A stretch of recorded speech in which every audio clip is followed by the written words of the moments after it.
আপনারা সকলে অবগত আছেন যে মনিরামপুর থানার কপালিয়া বাজারে বরফ ব্যবসায়ী জনৈক রানা প্রতাপ বৈরাগী গত 5/1/2026 তারিখে নির্মমভাবে হত্যার শিকার হয়। আমরা এই ঘটনার সাথে সাথে মনিরামপুর থানায় একটি হত্যা মামলা রুজু হয়। এই মামলাটি প্রথমেই থানার কাছে তদন্তভার ছিল। যেহেতু এটি একটি সেন্সিটিভ এবং চাঞ্চল্যকর মামলা, ক্লুলেস মামলা, যার ফলে পুলিশ সুপার মহোদয় মামলাটির তদন্তভার আমাদের ডিবিতে হস্তান্তর করে। ডিবিতে মামলার তদন্তভার হস্তান্তর করার পরপরই ডিবির সাব ইন্সপেক্টর কামরুজ্জামান তার নেতৃত্বে এই মামলার তদন্ত শুরু হয়। তদন্তে প্রথমে আমাদের যে পুলিশি কলাকৌশল, তথ্য প্রযুক্তি, সিসিটিভি ফুটেজ এবং আমরা এই ঘটনা তদন্ত করতে জানতে পারি এই ঘটনার সাথে ঘটনার যে ভিকটিম এবং যারা ঘটনার সাথে জড়িত তারা আন্ডারগ্রাউন্ডের বিভিন্ন রাজনীতির সাথে জড়িত।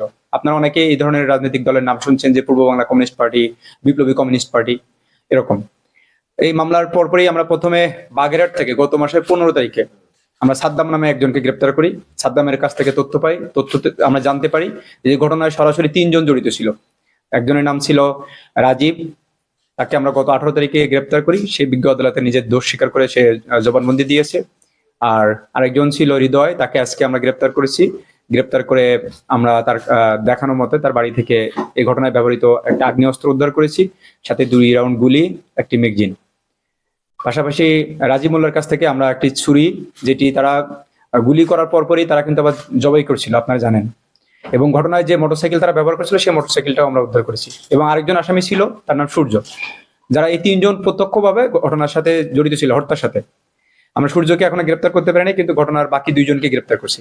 পাশাপাশি এই রানা প্রতাপ সিংকে চিনিয়ে দেওয়ার জন্য সেখানে সেলিম এবং শামীম নামে 2 জন ছিল। তার মধ্যে থেকে আমরা শামীম নামে একজনকে গ্রেপ্তার করছি। অর্থাৎ এই ঘটনার সর্বমোট 5 থেকে 6 জন তারা প্রত্যক্ষ এবং পরোক্ষভাবে জড়িত ছিল। তার মধ্য থেকে আমরা এই পর্যন্ত 4 জনকে গ্রেপ্তার করেছি। এবং ঘটনায় যে চাকু ব্যবহার ছিল সেই চাকু আমরা উদ্ধার করেছি। যে ঘটনায় আগ্নেয়াস্ত্র ব্যবহার ছিল সেই আগ্নেয়াস্ত্র আমরা উদ্ধার করেছি, প্লাস আগ্নেয়াস্ত্রের সাথে সাথে 2 রাউন্ড গুলি সহ একটি ম্যাগাজিন উদ্ধার করেছি।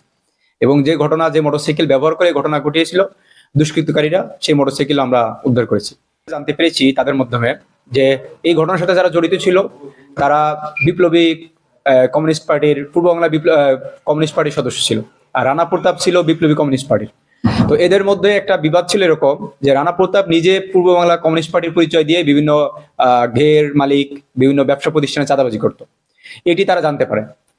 এই পূর্ব বাংলা কমিউনিস্ট পার্টির যে এখানে আঞ্চলিক প্রধান মুন্না, শিপন আহমেদ মুন্না, এই মুন্না যখন এটা জানতে পারে তখন তাকে সতর্ক করে, রানাকে বিভিন্ন মাধ্যমে সতর্ক করে যে তুমি তোমার পার্টির নাম ব্যবহার করে তুমি কাজ করো, তুমি পূর্ব বাংলা কমিউনিস্ট পার্টি ব্যবহার করে কোনো চাঁদাবাজি, কোনো সন্ত্রাসী কার্যক্রম করতে পারবে না।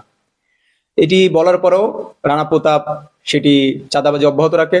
সে তাদের এই নির্দেশ বা এই সতর্কতা সে অমান্য করে, যার ফলে তারা তাকে শিক্ষা দিতে চায়। সেই কারণে তারা পরিকল্পনা করে, পরিকল্পনা মাফিক এই মুন্না, সে হচ্ছে সূর্য, হৃদয় এবং রাজীব, এই 3 জনকে তাকে হত্যা করার জন্য পাঠায়। এবং সেলিম এবং শামীমকে বলে যে তোরা ওখানে চিনে দিবি।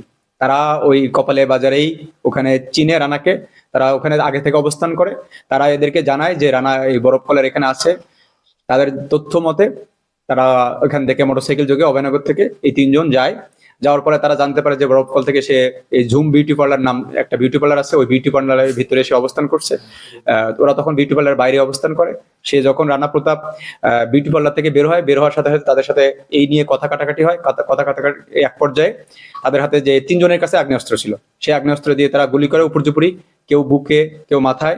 এরপর মৃত্যু নিশ্চিত করার লক্ষ্যে এখানে সূর্য ছিল, সূর্যের কাছে চাকু ছিল, সেই চাকু দিয়ে তাকে জবাই করে। এটি মনিরামপুর কেশব অঞ্চলের নেতা সে। এই তথ্যগুলো আমরা এখনো ভেরিফাই করতে পারিনি। আর যারা এই ঘটনার সাথে জড়িত তাদের দেওয়া তথ্য মতো আমরা জানতে পেরেছি যে রানা বিপ্লবী কমিউনিস্ট পার্টির নেতা ছিল এবং তারা নিজেদেরকে জি না, আমরা মুন্নাকে এখনো পাইনি। সে পরিকল্পনার সাথে জড়িত ছিল, সরাসরি হত্যার সাথে জড়িত ছিল না। সে পরিকল্পনার সাথে, তার পরিকল্পনা এবং তার নির্দেশনা অনুযায়ী যে 3 জন সরাসরি জড়িত ছিল তারা হলো তার নির্দেশ বাস্তবায়ন করেছে।